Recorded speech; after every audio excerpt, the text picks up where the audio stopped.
દર્શક મિત્રો, Kutch care TV ન્યૂઝમાં હું યશ્વી મહેતા આપ સૌનું હાર્દિક સ્વાગત કરું છું। બુલેટિન જોતા પહેલા એક આજનો સુવિચાર। કળયુગની આ દુનિયાદારી છે જ્યાં રમત રમતા માણસ ગમી જાય છે અને ગમતા માણસ જ રમત રમી જાય છે। તો હવે જોઈએ આજની હેડલાઇન્સ।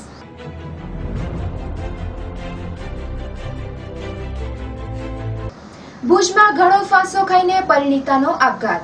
કચ્છમાં હવે 10 વર્ષ સુધી શિક્ષકો નહીં બદલાય। શિક્ષણ મંત્રી નેત્રામાં જુગાર રમતા ખેલી ઝડપાયા। મુન્દ્રામાં લાખોના દારૂનો નાશ કરાયો।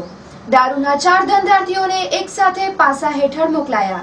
ભુજમાં લવ જેહાદના કેસમાં જામીન અરજી રદ।